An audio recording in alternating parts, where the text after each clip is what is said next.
It's Aubameyang versus Partey at AFCON as Arsenal teammates clash.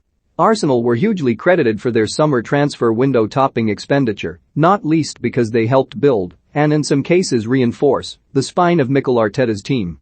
The likes of Ben White and Aaron Ramsdale were signed to provide stability behind Arsenal's two most significant pieces of business prior to last summer, over the last few years in Thomas Partey and Pierre-Emerick Aubameyang. Both no doubt underwhelmed with their performances in 2020-21, with midfielder Partey struggling with injuries and later form in his first season in the Premier League following his £45 million move from Atletico Madrid. Meanwhile, striker Aubameyang suffered his worst year in front of goal since the 2010-11 season at Saint-Étienne, netting just 15 goals across all competitions last term. Yet as the season dwindled to an unsatisfactory conclusion, fans could only hope that Partey, 28, would kick on this season, while Aubameyang, 32, would rediscover the sort of form that has made him one of deadliest finishers in Europe for the majority of the last decade. But 2021-22 will remembered as the season where their Arsenal careers diverged, one heading on an upwards trajectory and towards becoming a key, experienced member of the side, while the other would now be best advised to head for the exit door as soon as possible, having been stripped of the captaincy. Aubameyang's third disciplinary breach under Arteta's tenure and subsequent exclusion from first-team matters means he and Partey have not been on the same pitch together since the Gunners' defeat at Everton in early December.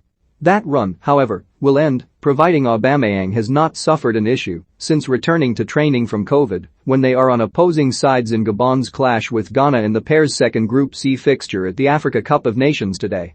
Aubameyang's positive COVID test saw him miss Gabon's hard-earned 1-0 victory over tournament debutants Comoros on Monday, a result which sees them currently top the group. Meanwhile, Partey's Ghana suffered a narrow 1-0 defeat at the hands of high-flying Morocco, a game in which he struggled to exercise midfield dominance, perhaps partly down to the Black Stars' struggles in attack, which have seen them score just 3 goals in their last 5 games. This latest clash in Cameroon's capital Yaoundé, though may not be the do-or-die clash for either side, it may have been if only the top 2 sides from each group qualified for the last 16, especially with Morocco likely to beat Comoros.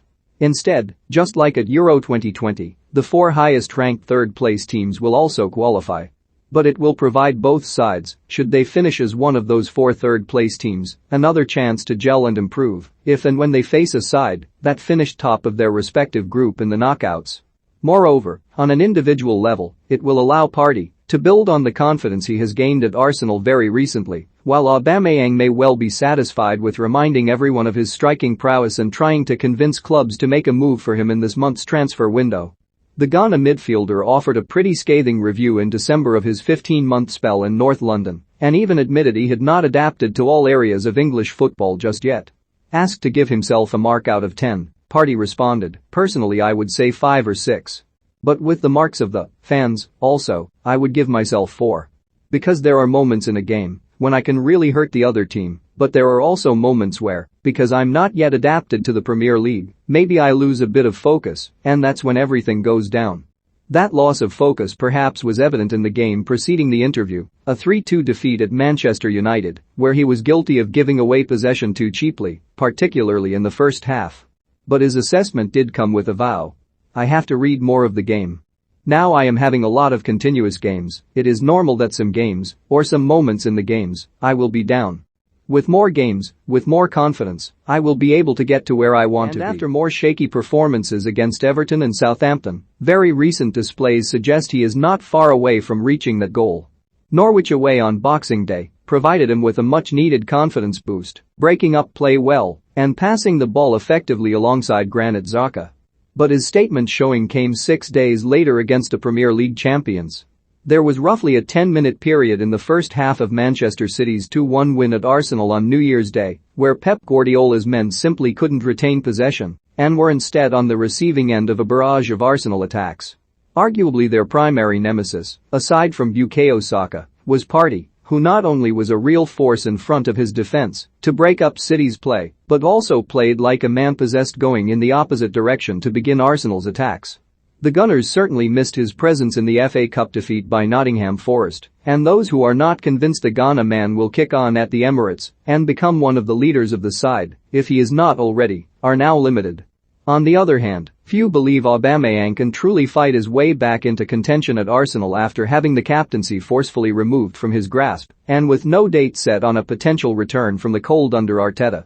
The former Borussia Dortmund striker was struggling for goals prior to his disciplinary breach, failing to score in any of his last 6 top-flight matches.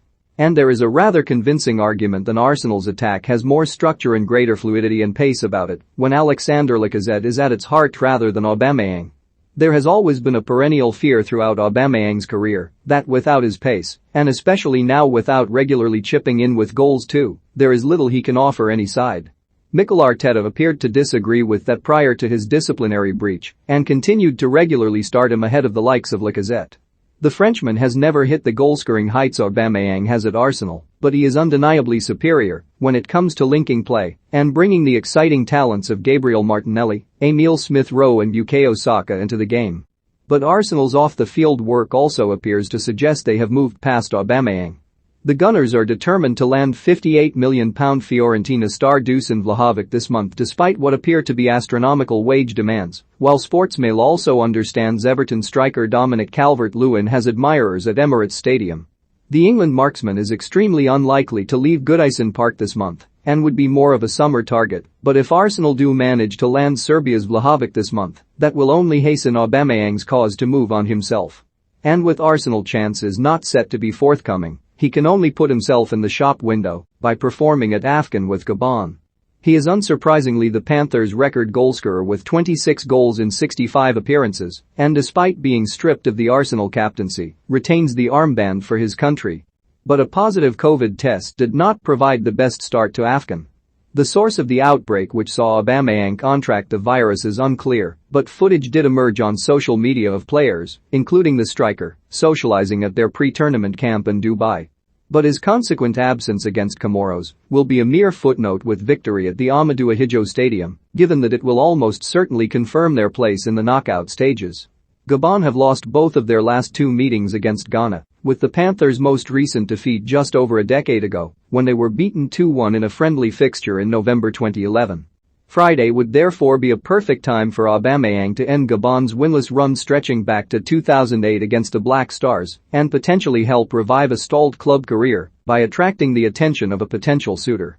For Partey, it is a chance to build on a successful last month or so and help Ghana respond to Monday's defeat and get them back on track in their bid to end their AFCON hoodoo by leading the midfield as he has briefly shown he can at Arsenal.